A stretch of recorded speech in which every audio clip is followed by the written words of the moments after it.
1-2 tahun ke depan gitu kan, konten kreator yang hanya mengandalkan endorsement doang itu akan pada mati semua bro. Akan susah sekali untuk bisa hidup. Satu-satunya nanti yang bisa bertahan adalah konten kreator yang punya bisnis.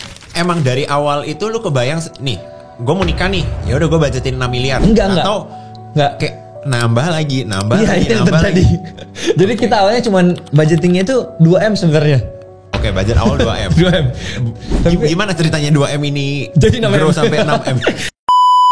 Ini bukan buat validasi orang ya, tapi gue ngelakuin ini karena pas dulu papa mamaku masih muda, mereka tuh nggak bisa nikah kayak gini. Jadi mereka benar-benar nikah cuma di gereja doang. Bahkan nggak ada acara-acara gede gini. Jadi gue pengen wujudin impian nikahnya orang tua gue. Dan pas dia ngundang temen-temennya itu kan semua bilang kayak wah gila ini nikahan tergila yang pernah mereka datangin dan lain-lain kan. Nah akhirnya papa mamaku juga bilang wah thank you ya Sam, kayak ini bener-bener papa happy banget gitu loh. Nah itu kan sesuatu yang nggak bisa dibeli pakai uang menurut gue. Gue juga dulu sebelum punya followers segini banyaknya, banyak teman-teman gue yang ketawain gue setiap kali ke kantin kampus di Amerika. Orang Indo tuh buat lingkaran, ketawain. YouTuber tuh, YouTuber nggak laku gitu. Terus ada yang teman gue di Makassar. Dia chat gue, kapan balik ke Makassar Sam? Gue bilang tungguin sampai gue 10.000 subscriber di YouTube. Wah sampai 20 tahun lagi tuh. Ada yang bilang kalau lu nyampe 10.000 followers, subscribers di YouTube, gue potong linking gue. Sampai sekarang masih utuh linkingnya. Nah memang itu semua kan terdengarnya tuh gila. Sampai itu benar-benar terjadi. Kalau masih ada di antara kalian yang meragukan konten kreator bisa menghasilkan cuan yang gak sedikit, nah hari ini gue udah datengin Samuel Chris nih. Sam baru aja ngadain pernikahan dengan budget 6 miliar rupiah. Buat teman-teman yang kepo gimana ya cerita seorang konten kreator bisa menghasilkan uang sebanyak itu sampai punya pernikahan 6 miliar. Pastikan nonton video ini sampai habis dan jangan lupa subscribe ke channel ini ya. Samuel Chris, selamat datang di studio lu sendiri dan yang juga studio gue. mantan studio. Oh iya mantan studio. Sekarang nggak di sini ya dia ya. Oke. Sam, kemarin gue nonton podcast lu sama Richard. Oke. Wah, itu lu kan nge-spill nih pernikahan 6 miliar walaupun gue juga udah tahu ya karena kemarin kan diundang juga. Cuman mungkin banyak orang di sini itu belum tahu tuh. Lu boleh ceritain nggak pernikahan 6 miliar itu bener 6 miliar nggak tuh? Iya. Jadi yang paling mahal itu kan sebenarnya di dekornya. Oke. 1,5 M. Dekor only. Lo kamu tahu sendiri dekorku gimana kan? Iya, emang bagus banget. Kita holy matrimony, kita bangun. Jadi kalau yang kamu lihat di semuanya itu semua dari tanah hijau bro. Bener-bener tanah hijau. Kita bangun cave-nya bener-bener dari nol. Jadi itu bukan venue yang di sana. Oh, jadi yang kayak ada chapel-chapelan di ujung tebing itu sebenarnya nggak ada? Nggak ada, itu kita bangun sampai setinggi itu dome-nya. Itu semua dari tanah hijau bro. Kita bangun semuanya. Oke. Jadi 1,5 M itu karena memang gitu. Dan itu kan yang datang berapa? 400-an orang kan. Iya. Terus bayar venue-nya Ayana itu 1 M sendiri. Mereka nggak mau diskon lagi bro, jual mahal kan mereka. Itu di luar hotelnya atau di luar itu cuma makanan. Jadi makanan lu per orang itu 2,5 juta kalau nggak salah per pax. Tapi emang karena ada lobster, eksklusif banget sih. Ada dagingnya steak, wagyu apa dan lain-lain lah ya waktu itu. Iya. Nah jadi itu aja 2,5 M kan. Nah gue jujur ya, gue awalnya ya gue expect itu ketika lu ngundang itu bakal gaya style ini nih, style nikahan orang Jakarta lah. Ya. Gue kemarin sempat culture shock soalnya. Jadi kalau di Medan itu gue nggak tahu ya lu dari mana? Makassar. Makassar kalau nikah itu gimana? Cuman kalau di Medan itu kalau Chinese terutama ya, lu kalau nikah itu mungkin 95% lu akan duduk di meja. Ya. Terus makanannya dihidang. Oke. Nah pertama kali gue datang sini nikahannya itu prasmanan itu gue kaget. Yeah. Jadi kita ambil ayam, kita gencet-gencet di atas tangan sendiri itu menurut gue aneh ya. Nah tapi jujur nikahan lu keren banget sih. Nah kalau yang gue kan sama nih versi fine dining kan. Iya, malah punya lu lebih eksklusif. Iya karena biasanya orang makan tengah kan. Makan tengah. Kali ini lebih mahalnya lagi bro daripada makan tengah kayak gitu. Nah terus yang paling mahal itu karena gue bayarin semua orang itu kan tinggal di Ayana. Iya. Dan 2 malam bro, 1 malamnya tuh 4-5 juta lah. Kalau itu pun gue udah book dari 1 tahun sebelumnya bro. Kalau gue book 1 hari sebelum aja itu udah gak dapat kamar kan. Makanya lu kan gue taruh di luar kan. Saking udah full. Ya, jadi tuh satu hotel tuh kita book semua itu. Berapa 200 kamar, berapa ratus kamar gitu. Nah terus belum kita ngundangnya semua kayak Liodra. Itu aja ratusan juta. MC kita aja Edric. Itu udah ratusan juta juga. Jadi kita pakai Semua itu yang grade-nya itu grade S bro, bukan A lagi. Yang penting yang paling tinggi, yang service paling tinggi yang bisa lu kasih apa, gua ambil itu deh. Mungkin lu ke tiap services begitu ya? Iya betul. Wow. Yang kayak bahkan dekor yang kita pakai itu yang dipakai sama Luna Maya bro, satu vendor. Sama Luna Maya. Oke. Heroes namanya. Tapi, setelah acaranya berlangsung gimana? Puas nggak? Maksudnya wah gila 6, bro. 6 miliar itu untuk bisa puas dengan hasil yang 6 miliar kan ekspektasi lu tinggi dong. Iya, saking tingginya ternyata hasilnya pun tuh melebihi ekspektasi gue lagi bro. Sebagus itu gue gak nyangka sih. Kayak waktu kita dekor itu kan kita gak ada kayak blueprint kayak rumah gitu loh yang 3D-nya kelihatan kan. Yeah. Ini kayak lebih ke 2D aja. Walaupun kita udah tahu gambar-gambarnya. Okay. Pas gue nyampe gue lihat gue shock bro. Karena mereka tuh buat dekor ini tuh dalam bener-bener satu malam. Dan karena satu hari sebelumnya ada orang Cina yang nikah bro. Orang Cina asli dari Cina nikah. Dan dia skalanya kecil. Jadi tenda yang digunakan pun itu skalanya jauh lebih kecil dari kita. Dia kan less than 100 orang lah. Nah begitu kena kita, ini kan back to back nih bro. Nah itu sampai orang dekornya tuh sebenarnya tidak possible. Dan ini pertama kali mereka melakukan itu. Makanya dibilang ini adalah proyek Loro Jonggrang bro. Proyek semalam. Bangun candi dia. Bangun candi dalam semalam bro. Itu benar-benar wah orang-orang yang didatangkan pun tuh lebih banyak. Kuli-kulinya maksudnya gitu loh. Bahkan IO ku pun ya itu kan pakai Majestic. Ini Majestic ini yang handle perkawinannya si Gwen itu loh yang 70 miliar yang di Surabaya. Yang sama AirAsia tuh. Nah, ini satu vendor. Satu IO itu sampai ke kita tuh kekurangan IO kan. Itu dipanggil dari Surabaya, timnya terbang ke Jakarta lagi, bro. Wow. Gitu, bro. Jadi kalau ditanya endorsement dan lain-lain ada ya, ada. Tapi kan endorsement kan yang kecil-kecil, Pak. Kayak videographer, fotografer yang nilainya tuh puluhan-puluhan aja. Yang kalau di-combine paling 200 lah, itu udah mentok. Nah sisanya ini tetap gede banget kan chunk-nya ini. Ya, tapi gitu. Emang dari awal itu lu kebayang nih, gue mau nikah nih, ya udah gue budgetin 6 miliar. Enggak. Atau kayak nambah lagi. Jadi kita awalnya cuman budgetingnya itu 2M sebenarnya. Oke, budget awal 2M. 2M. Tapi gimana ceritanya 2M ini jadi grow sampai 6M? Ya, jadi awalnya 2M kan. Terus pas bayar venue, 1M sendiri. Ya udah kita mikir, udah paling dekor 500. Ya kan, sisanya 500. Tapi setelah kita list out, kenapa udah membengkak sampai 4M nih, gitu kan? Oke. 4M ini yang maksudnya yang apa untuk weddingnya sendiri. Tapi itu ada tambahan dong dari, maksudnya kan lu pasti ada gambaran nih 2M gue udah bisa nikah. Tiba-tiba membengkak sampai 4M itu. Jadi 2M itu cuma taruh angka doang, 2M pengennya. Tapi ternyata pas kita list out, butuh ini. Kenapa udah 4M kan? Ya udah ikutin deh 4M. Nah, begitu 4M, wah, tapi belum bayar hotel mereka ya, belum ini ya. Ujung-ujungnya 6M, Pak. Jadi sebenarnya ya kalau dibilang worth it atau enggak dengan kualitas yang kemarin, kalau bagiku ya aku menurutku worth it aja. Tapi asalkan gini, jangan sampai lu sampai ngutang setelah nikah, lu punya utang yang lu harus bayar, atau lu kayak terbeban yang kayak sampai lu paksain nih, akhirnya lu setelah itu menderita. Nah itu jangan. Tapi lu pastinya nggak terbebani dong dengan. Enggak. Jadi gue setelah nikah pun ini ya gue masih oke aja gitu loh. Ya yang penting ada memang budget untuk disediakan. Itu gini, nikah itu sebenarnya kan budget itu kan tergantung dari orangnya ya. Yang bilang kayak jangan nikah mahal-mahal dan lain-lain, itu kan gara-gara memang mungkin budgetnya segitu kan. Tapi kalau selama orangnya mampu, ya nikah 70M aja orang keluarin kok. Jeff Bezos nikah berapa triliun juga dikeluarin kok gitu. Jadi tergantung sebenarnya. Dan gue ini kan sebenarnya kenapa ini bukan buat validasi orang ya. Tapi gue ngelakuin ini karena pas dulu papa mamaku masih muda, mereka tuh nggak bisa nikah kayak gini. Jadi mereka benar-benar nikah cuma di gereja doang. Bahkan gak ada acara-acara gede gini. Jadi gue pengen wujudin impian nikahnya orang tua gue.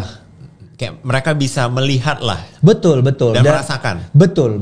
Dan pas dia ngundang teman-temannya itu kan semua bilang kayak wah gila ini nikahan tergila yang pernah mereka datangin dan lain-lain kan. Nah akhirnya papa mamaku juga bilang wah thank you ya Sam. Kayak ini bener-bener papa happy banget gitu loh. Nah itu kan sesuatu yang gak bisa dibeli pakai uang menurut gue. Itu sih sebenarnya alasannya bro. Sebenarnya bukan nggak bisa dibeli pakai uang sih, 6 miliar soalnya harganya. Iya. Tapi nah ini menarik nih, gue jadi pengen sedikit bahas. Jadi menurut lu apa pendapat lu soal orang-orang yang mereka mikirnya kan nikah itu seumur hidup itu harapannya ya sekali doang. Iya. Nah jadi mereka kayak paksain. Gitu. Paksain untuk apa nih? Untuk nikahnya mahal. Di atas dari budget dan kemampuannya mereka. Ya kalau kan banyak yang seperti itu ya. Iya kalau menurutku tetap jangan. Karena nikah itu kan kalau kita bilangnya acara itu kan satu malam aja nih. Tapi kan ini masih panjang nih kan 50 tahun nih. Nah kalau sampai setelah itu melarat harus bayar utang apa kan. harusnya pernikahan yang dibuat happy itu jadi susah kan. Iya. Nah jadi menurutku tetap jangan, tetap dibajetin aja semampunya gitu loh, atau seikhlasnya lah gitu. Apa momen paling yang benar-benar bikin lu, wah ini keren banget sih acara nikahan gua? Pada saat selama acaranya kan banyak tuh momen-momennya tuh. Iya. Pastinya kalau yang paling wow ya menurut gua tuh pas firework. Oh, oke. Itu menurutku karena kita nggak expect, maksudnya firework itu udah kayak, menurutku ini udah kayak kelas Disney loh, lama banget loh, dia kayak 3 menit. Dan kalau nggak salah sebenarnya nggak boleh kan? Bukan nggak boleh, maksudnya tidak semua Bali itu kayak diizinkan gitu ya? Betul. Oke. Ada kayak lokasi-lokasi khusus yang memang boleh atau nggak. Sebenarnya gini, konsep dasarnya nikah kita ini yang firework itu nggak ada sebenarnya. Kita sebenarnya mau pakai drone yang tahu nggak sih? Drone show. Yang 3, terus drone 2, 1, terus muka aku semua. Aku udah dapat vendor dari Cina, udah deal harga juga. Tapi karena itu deket bandara Ayana, jadi menghalangi pesawat lewat-lewat, jadi itu dilarang. Padahal sudah oke banget. Akhirnya kita ganti jadi firework. Tapi wah, fireworknya bagus banget menurutku. Nah itu kalau yang wow-nya. Tapi kalau menurutku yang paling sakralnya itu yang pas holy matrimony. Yang aku nangis-nangis di depan. Iya. Nah, lu tau gak sih, ini fun fact ya.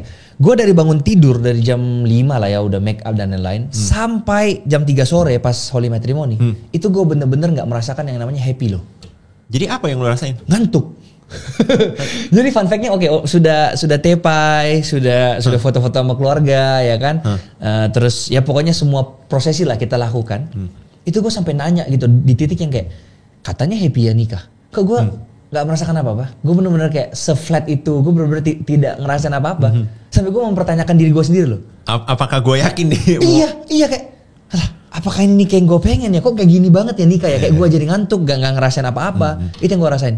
Sampai bener-bener di titik gue diberkati. Wah di situ gue ngerasain kayak hadirat Tuhan lah. Bener-bener hadir. Wah gue nangis banget di situ. Dan sampai malam, itu gue bisa bilang itu, kalau gue ingat-ingat lagi ya, itu hari terbahagia di hidup gue yang pernah gue rasain.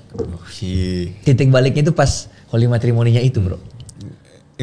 Gue pas datang dan gue lihat, wah ini Sam ngerjain sesuatu kagak setengah-setengah sih. Maksudnya terkonsep banget semuanya. Dari bahkan dari video filmnya itu loh, yang kalian shoot di holy matrimoninya ternyata nyambung dengan klip yang udah kalian shoot di awal gitu. Itu menurut gue jujur itu keren banget sih. Jadi nah gue pengen tahu nih, setelah nikah dan sebelum nikah nih, ada nggak perbedaan yang lu rasakan dalam hidup lu gitu loh? Iya, jadi sebelum nikah itu kan kita kan masih belum tahu banyak lah tentang dia. Banyak hal yang terungkap itu setelah nikah bro. Oh gitu? Jadi justru kalau maksudnya apa ya, pikiran orang ya. Setelah nikah itu happy nih ya kan, apalagi di awal-awal ya kan. Justru yang gue rasain adalah faktanya mungkin ya. Ketika orang baru nikah justru di situ cekcoknya itu lebih banyak bro, awal-awal. Oh gitu? Karena penyesuaian kan. Lu tiba-tiba kaget lihat istri lu misalnya kayak, wah kok dia nggak rapi ya orangnya ya, sedangkan lu ini rapi misalnya. Yang kecil-kecil sebenarnya, cuman gara-gara udah tinggal bareng, jadinya kayak lu lebih kelihatan gitu loh. Tapi itu nggak bisa terdeteksi selama masa pacaran, itu nggak akan bisa? Iya, ada beberapa memang yang mau lu gimana cari tetap terungkapnya itu pas waktu nikah. Dan gue kan punya ekspektasi tersendiri terhadap istri dong yang kayak, lu ini udah istri lo, lu harus siapin gue makan, lu harus gini-gini. Nah, sedangkan dia yang belum pernah nikah juga, dia nggak ngerti kan. Jadi begitu dia nikah, dia masih menganggap dia masih single. Masih menganggap dia masih pacaran gitu loh. Jadi belum ada kewajiban dan tanggung jawab terhadap suami gitu kan. Jadi dia masih bangun siang. Ya sampai sekarang sini masih tidur dia kan. Cuman akhirnya gue udah mengikhlaskan gitu loh yang kayak ya udahlah gitu loh. Kan gue kan bangun pagi Pak. Jam 7, jam 6 udah bangun gue ke kantor ya kan. Dia nih bangunnya nih biasanya jam 10, jam 11, jam 12. Tapi lu punya ekspektasi itu? Awalnya gue ekspektasi gue bangun udah harus ada sesuatu nih, sarapan atau apa. Ada breakfast, telur, sosis. Iya, ternyata gak ada Pak. Oh, iya. Ujung-ujungnya gue sendiri yang beli nanti nih breakfast. Tapi ya udah, ya itu kita harus bisa terima kan. Kalau kita gak bisa terima, yang terjadi adalah ya lu akan berantem seumur hidup gitu. Karena habit itu kan udah susah diubah kan. Jadi either lu yang mengubah diri, lu yang accept dia apa adanya, atau enggak lu bakal berantem seumur hidup. Gitu sih. Nah ini mungkin banyak yang, gue kan ada nonton kayak clipping-clipping yang di TikTok kan sering tuh podcast-podcast di clipping-clipping gitu ya. Dan juga kolom komen yang ada di YouTube-nya kemarin podcastnya Richard kan. Banyak yang mempertanyakan nih, kok bisa seorang Sam Chris nikah itu 6 miliar? Maksudnya kenapa? Karena dia mikirnya gini loh, emang konten kreator sebanyak itu gitu duitnya. Karena 6 miliar itu jujur ya bukan angka yang kecil ya. Maksudnya untuk skala pekerjaan apapun. Nikah 6 miliar itu nggak kecil sih Sam. Iya betul. Lu mungkin boleh jelasin nggak? Sebenarnya konten kreator itu bisa nggak gitu loh? Kita tanya Leo nih ya, seberapa kaya Leo sebenarnya? Kalau itu pertanyaannya. jadi ditanyain ini seberapa kaya ya? Konten kreator tuh bisa lah, cukup gitu loh. Bisa sukses gitu loh. Ini anggap aja gue pura-pura nggak tahu nih. Iya. Anggap gue pura-pura bisa sukses tahu. gitu loh. Karena yang orang lihat pun dari luar mungkin ya. Tapi gini, ini unik ya Pak. Pas gue deketin si Vanessa ini awal-awal, yang sekarang mama mertuaku ya. Itu nggak pernah nanyain gue loh kayak, lu penghasilan berapa? Lu itu sebagai content creator itu bisa dapat berapa sih per bulan? Emang biasanya bisa ditanya gitu? Ya gue expectnya kayak gitu kan. Karena kan gue udah kerja keras nih kan. Kapan gue mau pamer nih? Maksud gue kan maksudnya kan itu belum jadi mertua. Maksudnya kan itu mamanya pacar gitu. Masa dia nanya. Tapi kan maksudnya ini udah mau nikah nih ibaratnya. Dia dalam gue pacaran 2 tahun ini nggak pernah ditanya sekalipun bro. Kayak background gue itu gimana nggak pernah ditanya gitu loh. Yang berarti gue ekspektasi adalah dia udah tahu dong. Berarti content creator tuh lumayan. Sampai dia nggak nanya kan. Paham maksud gue? Dan aku tanya Vanessa kan, kamu cerita nggak ke mamamu tentang aku tuh gimana semua? Nggak pernah juga, gitu loh. Nah berarti mungkin kacamata orang banyak kali ya. Itu ya konten kreator kan kayak apa sih bikin video atau kayak gitu kan. Nah cuman kalau bagi orang yang tahu, ya itu bisa miliaran dalam setahun yang aku udah bilang di mana namanya di podcastnya Richard gitu. Bahkan ada beberapa orang ya kalau di tahap tertentu nih, itu bisa sekali project juga langsung dibayar miliaran bro. Jangan kan tunggu setahun gitu loh, sekali project. Nah mungkin biar teman-teman di sini nggak pada bilang lu money laundering mungkin ya. karena standarnya itu gitu bro. Gue nggak tahu kenapa ya kalau di Indo. Coba deh kalian tulis di komen deh, kenapa sih kalau orang itu nunjukin kesuksesan dikit itu langsung ini money laundering, ini ngapain gitu, korupsi kayak apa kayak bisa loh orang itu kerja bener dan duitnya banyak itu bisa. Iya. Mungkin lu boleh breakdown nggak sebagai konten kreator lu sekarang ya dari konten revenue streamnya itu bisa masuk dari mana aja sih? Gitu. Paling gede pasti endorse. Ini yang gue udah bilang juga sama semua orang. Paling gede endorse karena gue sekarang kan di harga kalau mirror ya kita ngomong ya 70 juta lah per satu video. Gede juga. Ya gitu. Nah sisanya hitung sendiri lah. Maksudnya kan paling gedenya udah dari situ pasti. Ini di luar bisnis loh ya. Pure dari konten kreatorku doang nih. Kalau si influencer sendiri kan beda cerita, itu lebih gampang dihitung lagi kan. Nah. Dan itu masih kerjasama yang sistemnya video dan mirror ya. Belum yang kayak yang aneh-aneh kan banyak. Betul, ada webinar. Isi speaker lah, webinar betul, lah. belum termasuk itu belum jadi termasuk BA. Itu. Betul. Lu sempat jadi BA juga kan? Sempat. Produk minuman ya? Aplikasi gua. Aplikasi. Kalau yang minuman tuh gua franchise aja sih, Bro. Jadi bukan kayak ya itu gak sampai jadi BA lah. Tapi kayak kerja sama minuman collab gitu loh. Jadi bagi revenue dari situ dan lain-lain. Tapi kalau yang benar-benar jadi BA itu gue pernah salah satu aplikasi lah itu 3 bulan kayaknya projectnya. Wah, nah jadi jangan tulis money laundering lagi ya guys. Soalnya mungkin karena ini ya teman-teman juga nggak pernah menjadi konten kreator juga. Betul. Jadi nggak kebayang kalau orang itu bikin video itu bisa ada yang mau bayar. Betul. Dan sebenarnya gue juga nggak pernah expect bro. Kayak maksudnya gue sampai dibayar satu video segitu tuh juga gue juga nggak pernah expect. Cuman setelah berjalannya waktu gitu kan dan gini sebenarnya agak hoki juga. Ini gue ngomongin hokinya ya. Mungkin nggak semua orang bisa di posisi gue. Karena gini, gue waktu itu kan 4 tahun awal jadi content creator kan di dunia entertainment. Yang dimana gue cobain semua konten pak, horror, ya kan, food, prank dan lain-lain lah. Akhirnya 2019-2020 itu masa-masa kejatuhan gue. Yang dimana gue udah naik tuh sampai AdSense gue waktu itu 100 juta setiap bulan. Tiba-tiba anjlok nih, views yang tadinya puluhan juta di YouTube panjang, tiba-tiba cuma 3.000, 2.000. Itu kenapa? Gara-gara COVID. Jadi dulu kontennya itu adalah reaksi orang luar negeri. Gue kumpulin teman-teman gue dari US, dari Korea, dari Jepang. Kita nonton satu video yang lagi viral di Indonesia. Nah begitu kita masuk masa-masa COVID, mereka balik ke negaranya masing-masing. Gue balik ke Indonesia kan, semuanya semuanya online, lockdown semuanya online. Nah akhirnya konten ini nggak bisa gue buat. Nah gue nggak ada backup konten dan personal branding gue salah waktu itu. Gue itu bukan membrandingkan diri gue sendiri, tapi gue brandingan si bule ini. Jadi orang nonton video gue karena pengen lihat reaksi si bule-bule ini kan. Bukan karena lu. Bukan karena gue. Jadi begitu gue yang muncul, habis semuanya bro. Nah itu berlangsung 2 tahun. Nah pas 2 tahun ini, gue di masa-masa susah, gue belajar tentang personal branding. Sama Bang Ogut. Gue ambil kelasnya kan. Gue belajar tentang personal branding. Nah di momen itu gue cuma mikir gini, apa yang kira-kira 10 tahun lagi gue akan tetap buat. Nah karena background gue pebisnis ya kan, maksudnya orang tua bisnis semua, udahlah gue kayaknya masuk ke niche bisnis aja. Tanpa gue tahu bahwa di industri bisnis ini ternyata pemainnya sedikit. Udah pemainnya sedikit, bayaran endorse-nya paling gede di antara semua niche, plus banyak yang mau endorse. Nah ini kan supply dan demand. Ya kan, supply-nya ini dikit nih, konten kreatornya dikit nih, demand-nya tinggi nih, banyak yang mau. Dan mereka willing to pay. Willing to pay lagi gede. Akhirnya putarannya gitu-gitu aja. Nah begitu gue fokusin ke sini selama kurang lebih, anggaplah kita bilang dari 2021 ya. Berarti 4 tahun gue mengelut di industri ini. Nah akhirnya gue bisa menjadi top creator di industri ini nih. Di niche bisnis sama investasi ini nih.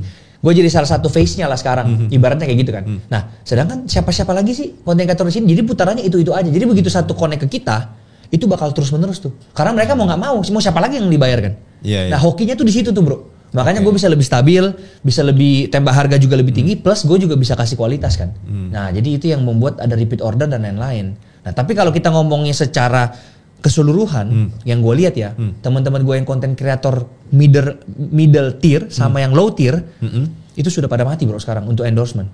Sepi banget, bahkan gue, kan gue undang banyak orang-orang terkenal banget nih di podcast gue. Gue shock loh, di belakang layar gue tanya, gimana endorse-nya? Mati pak, gue sampai bulan Juni ini aja cuma dapat 4 endorse dia bilang. Padahal kalau gue sebut namanya dia sekarang ini, lu pasti tahu, semua lu tahu nih. Dia bilang, Sam, gue harus gimana ya? Apa gue harus bikin bisnis kayak lu ya, si influencer dan lain-lain? Gue bilang, wah gue nggak tahu ya, karena itu kan entertainment pak. Jadi pasarnya tuh segede itu. Oh mereka entertainment. Entertainment. Nah yang hidup di entertainment ini, yang bener-bener menurut gue yang top tiernya aja nih, yang face-nya aja nih. Dan itu kan pasarnya sebesar itu. Iya. Jadi, nah pertanyaan gue jadinya, apakah orang-orang itu menurut lu ya, kalau misalnya orang mau mulai konten itu harus langsung, dari awal lu analisa dulu apa niche atau kategori yang ada duitnya lah misalnya, atau lu kuasai gitu. Nah kalau di influencer yang kita ajarin itu gini, lu sebelum mulai konten lu harus tahu tujuannya ini buat apa, gitu kan? Oke, gue mau konten untuk naikin omset bisnis. Kalau tujuannya ini, ya lu kan sekarang berarti nggak butuh followers, nggak butuh konten-konten yang punya views gede, tapi lu butuh yang convert kan. Nah begitu lu punya konten-konten yang convert ini, lu tinggal upload satu, ya kan, dan satu ini viral, omset udah naik, which is lu udah tercapai kan.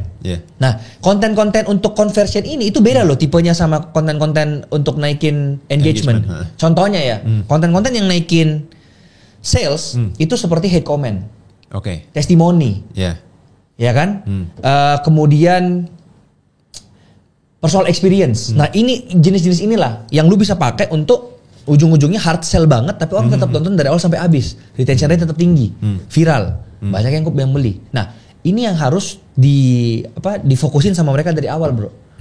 Nah jadi makanya gue bilang semua orang pasti ada tujuan konten untuk dapat duit kan. Nah, pasti dong. Tapi dapat duit ini akan berbeda-beda nantinya. Ada yang jalur, gue pengen full time content creator nih. Nah, kalau lu pengen kayak gitu, baru kita obrolin lagi nih.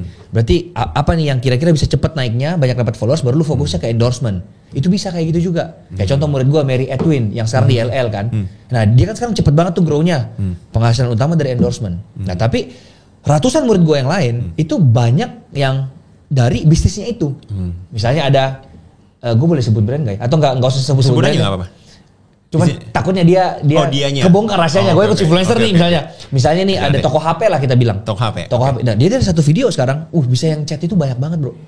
Nah kayak gitu, ada yang tour and travel, ada yang bisnis spare part mobil, ada yang komunitas kripto juga, join juga di sini. Nah jadi yang gue ajarin sebenarnya di influencer itu bukan cara untuk cepet dapat followers banyak, bisa jadi konten kreator, tapi lebih yang kayak gimana lu bisa menghasilkan uang langsung ketika lu tahu cara bikin konten viral. Jadi rumus konten viralnya itu yang kita bongkar gitu secara detail gitu sih. Nah, gue mau balik ke ini nih, tadi topik yang kita bahas, kalau lu melihat fenomena kalau yang mid level dan low tier lah, kreator itu kayak sekarang udah mulai kesusahan nyari endorse. Padahal dulu kan mereka banjir. Betul. Menurut lu kenapa? Karena makroekonomi kan sekarang lagi nggak baik-baik saja, Pak. Indonesia nih perusahaan-perusahaan lagi tahan duit nih, ibarat kayak gitu kan. Untuk ketahanan mereka berarti dulu. Dari pihak sellernya ngecilin budget. Iya, atau semakin kesini brand-brand sudah makin pintar. Karena yang join di influencer tuh banyak sekali brand, Pak. Jadi yang ibarat daripada gue harus ngebayar mahal buat content creator, Mending konten sendiri. Dan mereka sudah makin pintar. Makanya sekarang saingannya content creator bukan sesama content creator lagi, tapi juga kepada bisnis social media account ini loh. Kayak misalnya Sambal Bakar punya bisnis account, Influencer punya sendiri. Lu akan bersaing sama bisnis juga loh. Nah, itu yang mengakibatkan mungkin 1-2 tahun ke depan gitu kan, konten kreator yang hanya mengandalkan endorsement doang itu akan pada mati semua bro. Akan susah sekali untuk bisa hidup. Satu-satunya nanti yang bisa bertahan adalah konten kreator yang punya bisnis. Jadi udah harus shifting nih ke era sana. Makanya Mr. Beast bangun Feastables. Dan ini sebenarnya gue tahu ini dari Mr. Beast sebenarnya. Dia ngomongin udah dari 2 tahun yang lalu. Dia bilang, lu lihat Case I, Logan Paul bikin Prime, ya kan? Dan nanti di satu titik justru bisnis-bisnis konten kreator ini yang akan mengalahkan bisnis-bisnis yang udah punya nama tapi nggak punya sosoknya. Kayak contoh Uniqlo misalnya. Semua orang tahu Uniqlo lah sekarang. Pakai baju Uniqlo, semua orang tahu kualitas Uniqlo. Tiba-tiba muncul nih Justin Bieber, dia bikin baju yang mirip, yang sama dengan Uniqlo, ya kan? Dan harga misalnya lebih mahal nggak apa-apa karena ada face-nya Justin Bieber, tapi kualitasnya misalnya sama aja dengan Uniqlo. Orang pasti akan beli Justin Bieber pak daripada Uniqlo itu. Nah makanya sekarang brandnya sudah mulai menyadari itu, makanya udah mulai punya sosoknya juga sekarang. Karena itu akan seram sekali di masa depan gitu loh. Kayak paling gampangnya lah, ya kan? Jerome Pauline misalnya, baru datang kemarin ke podcast gua. Dia bilang, dari 10 orang yang guru matematika, 1 aja yang menonjolkan diri bahwa dia bisa matematika, itu yang paling disorot langsung, which is Jerome Pauline, punya Mantapu Academy. Ya kan? Nah, kayak gitu-gitulah. Jadi kayak gimana caranya lu nunjukin bahwa gua nih punya ini nih. Nah, itu pasti yang akan lebih naik dibandingkan orang yang nggak tahu personal branding sama sekali gitu. Jadi mungkin buat konten kreator di luar sana yang baru memulai sekarang dan mengharapkan dapat endorsement, ya bisa-bisa aja. Asalkan lu bisa breakthrough kebanyakan orang misalnya kan, dan lu jadi face-nya tiba-tiba. Oh itu pasti brand kan dengan sendirinya masuk gitu loh. Nah, tapi kalau lu hanya jadi orang yang rata-rata, wah berat pak. Mau nggak mau harus buat digital produk, bisnis dan lain-lain. Itu gue setuju banget sih. Jadi menurut gue dulu ada momennya, gue kan main di kategori beauty juga bro. Jadi ada momennya itu, lu percaya nggak? Gue itu sebulan, gue dapat 60 kerjasama. Jadi sehari itu gue posting 2 video yang itu kerjasama endorsement. Sebanyak itu. Nah cuman gue belum pernah sih 60, berarti kaya banget dong dia. Enggak, gue kan nggak 70 juta pak. Tapi 60 gila banget sih. 60. Gila. Nah terus sekarang gue tanyain ke teman-teman gue yang sekarang ini jumlah followersnya sama seperti gue dulu ya. Iya. Gue nanya ke mereka, hasilnya beda banget. Maksudnya yang masuk itu beda banget. Mereka kayak mungkin sebulan 10 kerjasama dengan rate masih segua ya. Iya, yang kecil banget lah ibarat. Lumayan kecil lah. Di zaman itu berapa sih bro? Gue pada saat itu sekitar gue taruh 2 juta sih. 2 juta? Satu video. Oke. 2 juta. Nah jadi gue nanya ke mereka ternyata udah nggak bisa. Nah makanya gue lumayan penasaran nih kenapa ya kok kerja sama endorsement tuh kayak lebih susah masuk gitu. Apakah gaya kontennya udah harus diubah atau mungkin? Karena gini, kebanyakan konten kreator juga di zaman sekarang kan tidak bertanggung jawab terhadap brand. Makanya gue bener-bener tekankan di semua murid influencer. Gue bilang kalau lu sukses dari sini, lu harus punya rasa tanggung jawab itu loh. Gue aja kalau misalnya, gue kan gini, semakin lu dibayar mahal, semakin lu gak enak nih sama brandnya kan. Bahkan gue misalnya ada yang gak perform nih video gue kasih video gratis kah? Gue buatin lagi, atau kayak misalnya ada yang gue sampai refund pernah, ya kan? Ada yang gue kasih apa ya namanya hak milik video ini, entah lu mau ads kan apa forever. Nah itu kan yang seharusnya dipunyai oleh semua konten kreator. Nah tapi kebanyakan sekarang orang wah yang penting gue dibayar deh, upload aja deh gitu loh. Dan mungkin ya banyak yang beli likes ya kan, supaya terlihat engagement tinggi aja. Tapi konversi ke brandnya itu tidak ada sama sekali juga, ya lu gak akan dipakai lagi. Nah kenapa brand bisa pakai gue sampai sekarang? Ada yang udah 2 tahun pak, setiap bulan pasti sama gue 2 tahun loh. Dan dia mau log gue jadi BA, gue gak mau juga. Karena kalau dia log gue jadi BA, kompetitor-kompetitor dia kan gak bisa masuk nih. Sedangkan lu masih ngambil. Sedangkan gue masih ambil dari kompetitor. Jadi gue sekarang malah gak terima BA, lebih cuan menurut gue. Nah jadi gue ambil kompetitor, ambil dia juga gitu kan. Terus-terusan tapi setiap bulan. Nah itu karena hasilnya itu ada bro. Dan gue bisa lihat kan di datanya itu. Oh banyak banget ya. Gue pernah lasik mata. Gue kan dulu minus 6 bro. Terus gue lasik mata. Itu yang daftar 1.400 orang. Karena video lu? Karena video gue yang gue buat campaign. Dan dia bilang ini campaign tersuksesnya mereka selama mereka berdiri 18 tahun, 20 tahun. Wow. 1.400 orang daftar bro. Satu lasik mata itu 42 juta, lu tau kan? Berapa keuntungannya itu perusahaan bro? Endorse Gara-gara endorse lu. Gara-gara endorse gue. Harusnya. Jadi murah kan sekarang harga gue 70 juta kan? Harusnya sistem kerja sama lu ganti ya. Profit sharing harusnya lebih untung. Iya harusnya. Iya. Tapi nggak apa-apa. Iya. Nah jadi gue jadi muncul pertanyaan nih bro. Jadi kalau misalnya orang baru mau jadi content creator nih, dan menurut lu mereka itu endingnya itu harus punya produk. Iya. Untuk bisa berkembang gitu ya. Karena endorsement udah mau mati lah. Betul. Nah, emang bisa gitu semua orang kayak punya produk, bikin produk sendiri. Itu kan jadi satu problem nih. Nah, jadi gini. Gue bakal mengeluarkan, mungkin by video ini tayang sudah keluar sih juga, aplikasi yang namanya Circle.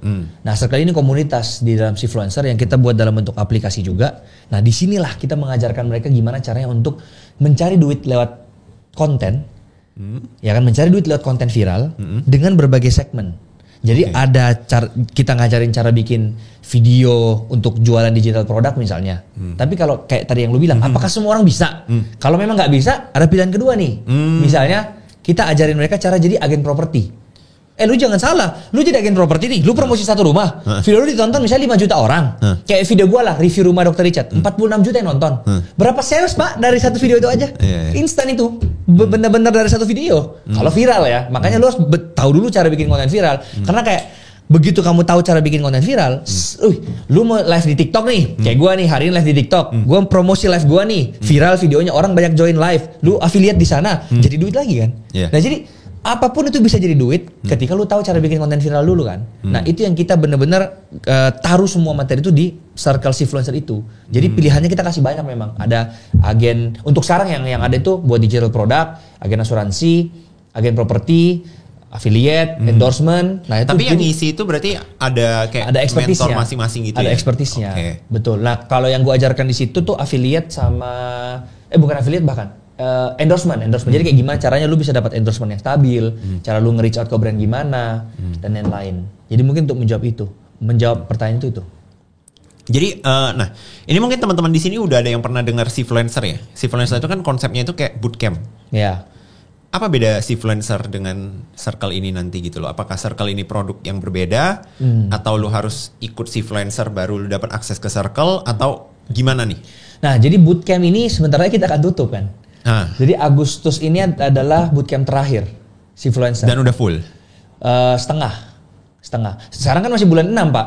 Oh, nah masih running kan. Pas nih teman-teman kalau mau ikut bootcamp Sifluencer yang terakhir nih. Terakhir kalinya. Gue taruh linknya di bio kali ya. Di deskripsi ya. Boleh, thank you banget bro.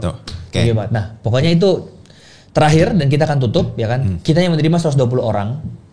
Ya, dan alasannya kenapa kita buat Circle, karena gue capek ngajar pak.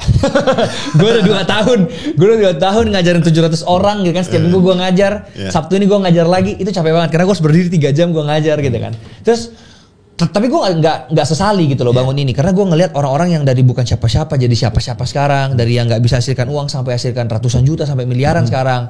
Itu gue bener-bener happy banget lah, ya kan. Nah tapi begitu bootcamp ini gue jadikan sebagai bahan gue untuk R&D. Dalam artian kalau bikin produk kan R&D. Ini juga sama.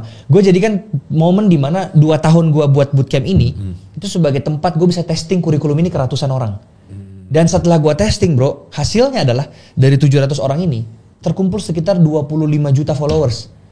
Bahkan sekarang mungkin 30 juta followers dalam waktu setahun setengah. 30 juta followers dan total viewsnya itu 15 miliar views, 2 kali populasi manusia di bumi.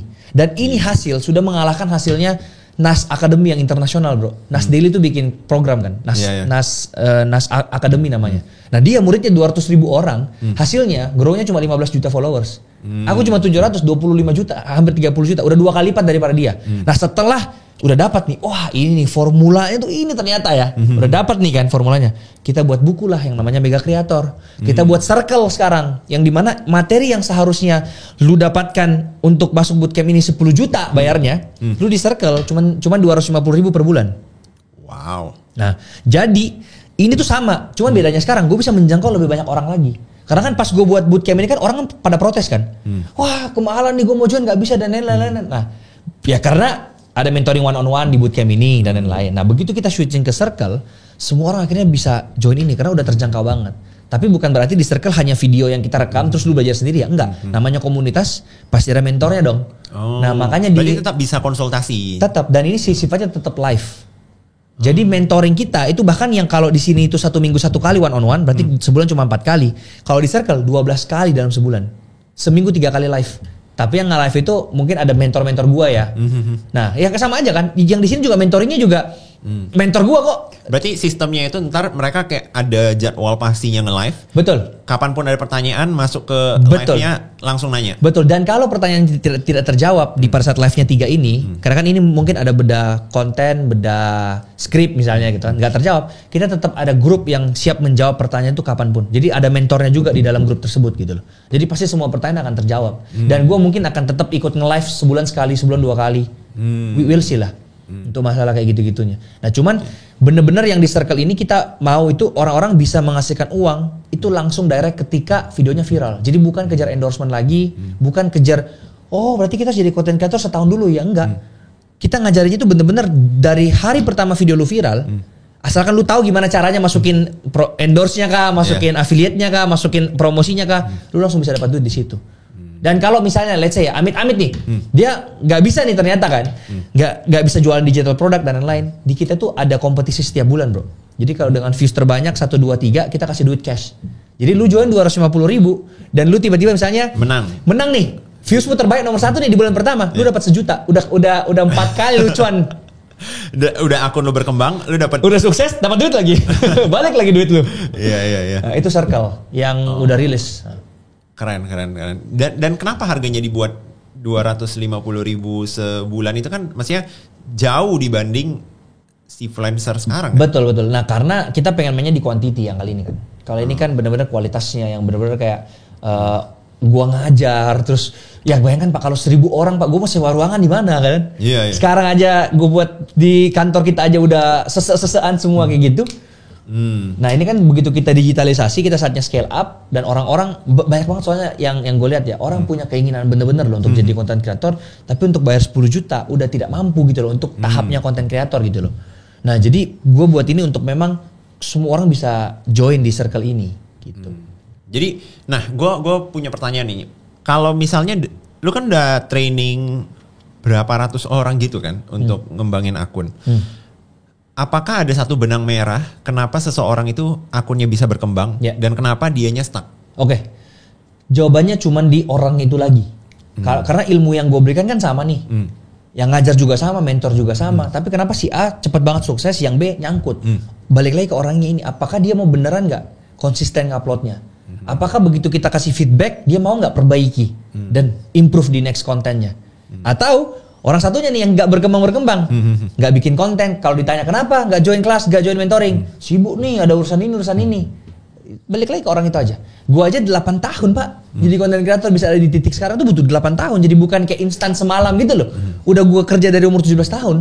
Nah, murid-murid gue berharapnya tidak usah melewati proses 8 tahun gue ini kan, karena 8 tahun ini kan gue belajar sendiri. Nah sekarang kan lu ada mentor-mentor yang lain, harusnya jauh lebih cepat dan udah dibuktikan juga sih dalam setahun setengah, wah udah pada jadi semua kan.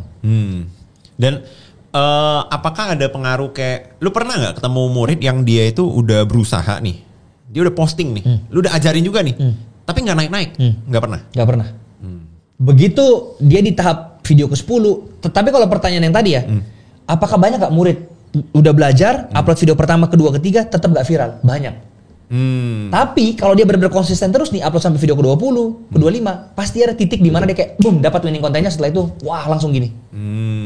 Gitu. Memang gak ada yang instan, Pak. Semua butuh proses kan, trial and error. Gue juga bukan dukun yang kayak tiba-tiba, lu nih ya cocoknya nih makanan nih, udah buat makanan pasti viral. Gak bisa gitu kan. Kita tetap negosiasi lagi sama orangnya dulu di awal, tanya, konsultasi. Lu maunya apa sih? Oke, gue pengennya hasilin duit, tapi gue sukanya ada 3 nih, ada gaming, ada makanan, ada musik. Nah kita kasih tahu kelemahan-kelebihannya. Kalau lu makanan gimana, kalau lu game gimana, kalau lu musik gimana. Jadi lebih gitu, join ke kita tuh bukan dipaksa yang kayak oke, karena Willy Salim ya, lu lihat ini 70 juta nih ya followersnya, bagi-bagi duit ya semua influencer ya nggak gitu Pak. Kita karena goalsnya mereka belum tentu beda-beda. sama. Betul.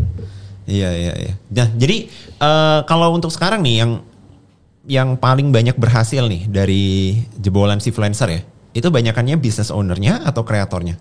Kalau sukses ini kan indikasinya berbeda-beda setiap orang. Katakanlah dari standar view deh, view. Kalau view business owner ada, content creator juga ada. Murid gue ada yang namanya Kezia, ini gak apa-apa aku spill aja deh, karena kan dia orang. Kezia, dia baru umur 14 tahun Pak. Join gue YouTube-nya nol, baru buat. Sekarang udah 100.000 subscribers lebih di YouTube. Kalau gue tunjukin videonya, kayaknya lu pernah lihat juga orangnya. Tapi nanti aja di belakang layar gue tunjukin. Itu benar-benar cuma dalam waktu 4 bulan, 5 bulan Pak. 14 tahun loh. Juga bisa. Nah itu sisi konten kreator. Tapi kalau sisi bisnis, ya ada juga yang kayak toko HP tadi viral juga banyak. Bahkan toko cat Pak, viral di gua. Wow. Pas dia ngomong bilang, "Kok Sam, gua mau bikin konten cat nih." Gua suruh dia ganti. Karena logika gua, siapa orang yang mau nontonin orang buat cat? Gua bilang ganti, nggak bisa viral nih. Gua gitu-gituin. Sampai dia tetap kekeh kan. Dia belajar konsepnya, dia terapkan, viral. Terus dia ngomong sama gua, "Semoga Kok Sam tarik perkataannya kembali." Tapi, nah, yang gue penasarannya berarti kalau semua orang bisa konten, gimana business owner sekarang? Menurut lu, tadi kan kita udah bahas nih, konten kreator jadi business owner. Ya. Sekarang kita balik nih, gimana business owner bisa jadi konten kreator? Lebih enak lagi lah, kayak Ko Andrew. Lebih enak?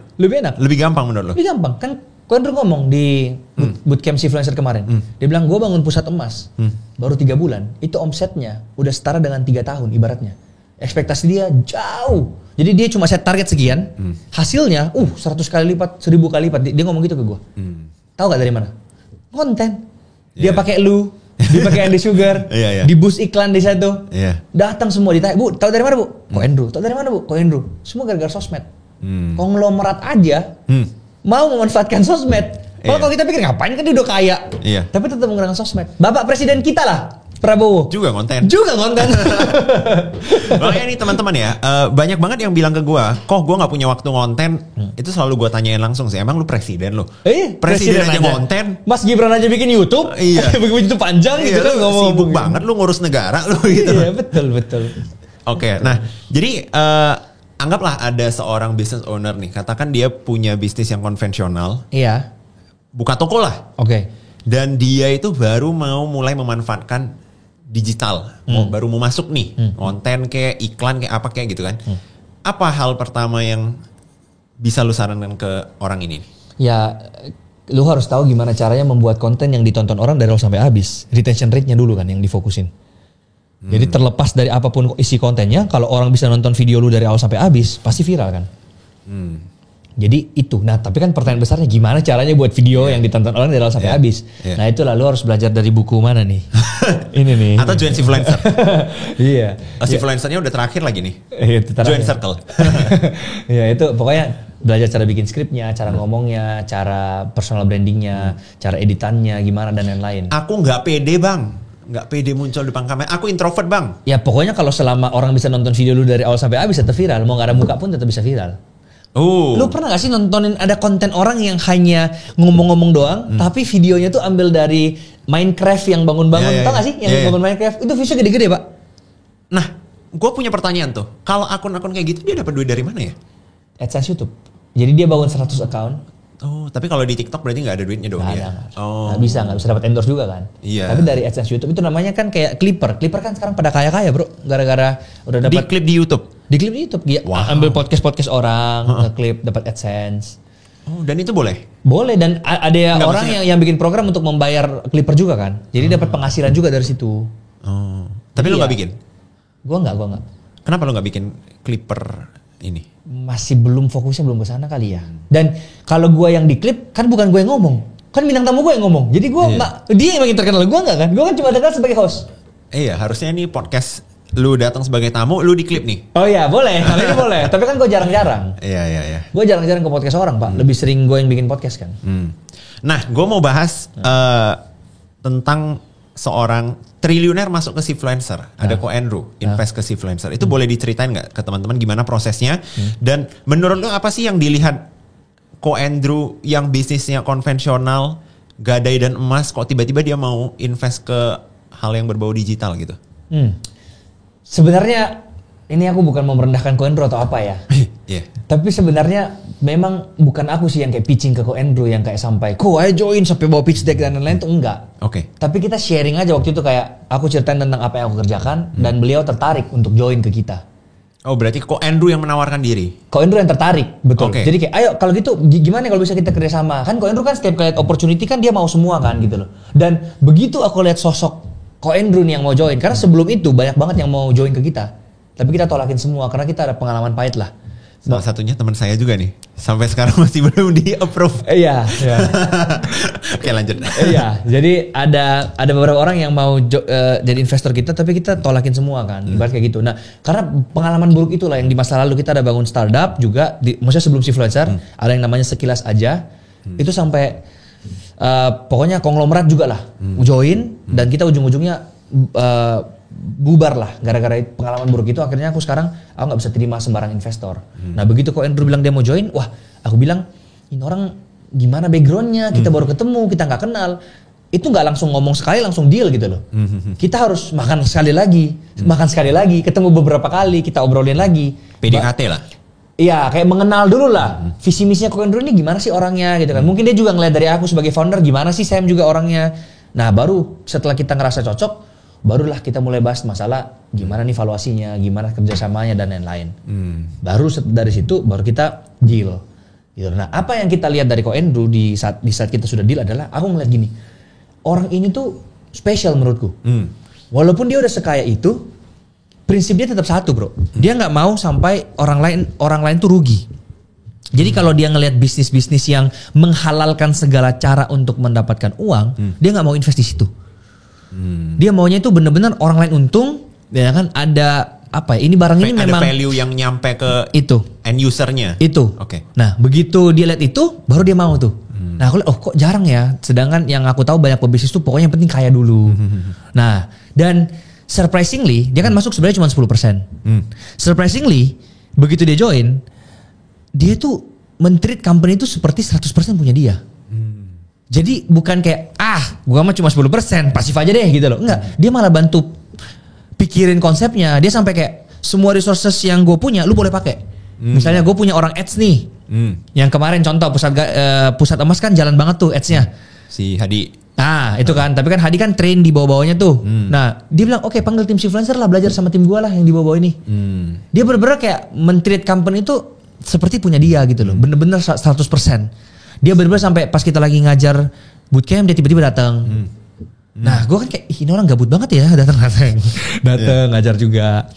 Iya kayak gitu-gitu bro. Nah tapi kalau menurut lo itu kan tadi apa yang lu lihat di Ko Andrew. Tapi menurut lo apa yang Ko Andrew lihat di kalian mungkin? Ini sebenarnya dia udah share juga di Sifluencer ya kan. Gue taunya dari gara-gara dia ngajar. Dia bilang gini, gue lihat sosok tapi ini kayak jatuhnya muji diri sendiri dong.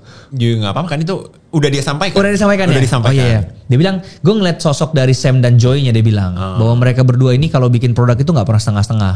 Dan mereka ini ngajar itu dengan segenap hati gitu loh.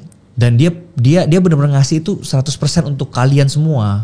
Dia ngomongin ke murid-muridku waktu itu ya. Jadi jarang gitu loh ditemukan orang yang maksudnya se-passion ini dalam membuat produk sampai dia turun tangan sendiri.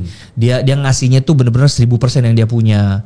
Dan dengan alasan itulah gue yakin ya Sifluencer ini tuh bisa berkembang. Tapi balik lagi dia bilang waktu itu dia masuk Sifluencer bukan karena pengen cuannya sebenarnya.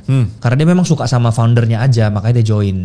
Tapi toh nanti kalau kita bisa buktikan ke dia bahwa ini bisa gede banget, ya dia juga pasti happy lah. Iya. Dan juga ini ya, ini tercermin dan terbukti ya kalau Ko Andrew itu kemarin kalau nggak salah di salah satu podcast dia pernah bilang gini nih, kalau misalnya lu mau invest, lu jangan karena melihat ini bisnisnya masih kecil nih, lu caplokin 70%. Jadinya akhirnya membunuh keinginan dan api si foundernya. Karena foundernya melihat gue sisa 30% nih. Betul. Gue kerja yang kaya malah investor gue. Betul. Dan padahal kalau dia mau beli saham lu 80% udah lu sisain 20 lah. Bisa aja. Lu 10 joy 10 dia juga bisa aja. Mampu aja ya? Bisa aja. Oke. Nah tapi apa pelajaran yang akhirnya lu dapat dari berpartner ya? Banyak banget bro. Banyak banget. Kayak gue jadi ngerti kayak gimana caranya membuat produk yang bisa scale up. Gue jadi tahu gimana caranya untuk ngatur employee ini tim gua secara baik dan benar gimana gitu kan. Terus gimana caranya untuk membuat customer happy. Nah yang kayak gitu-gitu tuh yang gue belajar dari Ko Andrew tuh. Oke. Nah ini kita udah masuk ke sesi akhir dari podcast ini, ya. Satu pesan penutup dong buat teman-teman yang udah nontonin podcast kita dari awal sampai akhir. Karena gue yakin mereka itu udah tertarik banget nih sama cerita-cerita lu, makanya bisa nonton sampai detik ini nih. Betul. Gue ada satu quotes yang bagus banget menurut gue. Quotesnya tuh bilang gini, it's only crazy until it happens. Semuanya itu orang akan bilang ini gila, nggak mungkin, ya kan? Sampai itu benar-benar terjadi. Gue juga dulu sebelum punya followers segini banyaknya, banyak teman-teman gue yang ketawain gue setiap kali ke kantin kampus di Amerika. Orang Indo tuh buat lingkaran, ketawain. YouTuber tuh, YouTuber nggak laku, digituin. Terus ada yang teman gue di Makassar, dia chat gue, kapan balik ke Makassar Sam? Gue bilang tungguin sampai gue 10.000 subscriber di YouTube. Wah sampai 20 tahun lagi tuh. Ada yang bilang kalau lu nyampe 10.000 followers, subscribers di YouTube, gue potong kelingking gue. Sampai sekarang masih utuh kelingkingnya. Nah, memang itu semua kan terdengarnya tuh gila. Sampai itu benar-benar terjadi. Nah, jadi tidak ada yang mustahil di dalam dunia ini. Karena sebelum lu masuk ke dalam bidang itu, sebelum lu lakuin bisnis itu, sudah ada kok orang-orang yang sebelumnya juga lakuin itu dan sukses. Jadi ada caranya. Nah, mungkin sekarang lu masih belum ketemu nih caranya gimana. Tapi kalau selama lu tetap konsisten, lu tetap gak menyerah dan cari cara, pasti semua masalah tuh bisa dilewatin gitu loh. Bahkan di titik sekarang nih ya, gue kalau ngobrol sama Joy, itu masih ada ketakutan loh. Kita semua pasti punya ketakutan di sini. Bisa gak ya kita sukses dari si influencer? Padahal kalau orang lihat dari luar yang kayak, weh aku mau dong punya company kayak si influencer. Tapi saya sama founder tuh ngobrolnya kayak gitu. Bisa gak ya kita overthinking datang? Bisa gak ya kalau kita tutup bootcamp ini, kita buka circle, kita sukses juga? Itu kan langkah-langkah yang tidak mudah untuk kita ambil. Kita mundur lagi deh waktunya. Pas saat gue di Amerika, gue resign dari pekerjaan gaji 100 juta. Gue pulang ke Indonesia. Bisa gak ya gue sukses di Indonesia? Itu yang akan terus lu tanyakan karena kita gak ada yang tahu masa depan kan. Nah tapi selama lu berusaha, lu cari cara, bisa kok. Bahkan ketakutan atau keraguan yang paling besarnya gue waktu itu ya resign dari pekerjaan 100 juta. Sekarang menjadi keputusan terbaik yang gue ambil di seumur hidup gue. Kalau gue nggak pulang dari Amerika, gue nggak bisa nikah 6 miliar pak. Tapi gara-gara gue pulang, ternyata nikahnya 6 miliar. Nikahnya 6 miliar. Jadi kalau gue titik baliknya Samuel Chris sebenarnya beberapa tahun belakang ini aja, bukan berarti kayak dari dulu gue udah sekian ya. Tapi begitu lu dapat titik gini ya, wah karir lu cepet banget tuh naiknya. Nah makanya ingat ini baik-baik ya. It's only crazy until it happens. Keren. Nah, buat teman-teman thank you banget udah nonton podcast ini sampai akhir. Jangan lupa subscribe kalau kalian mau nontonin podcast-podcast lain dengan tamu sekeren Sam. Thank you. Thank you semua.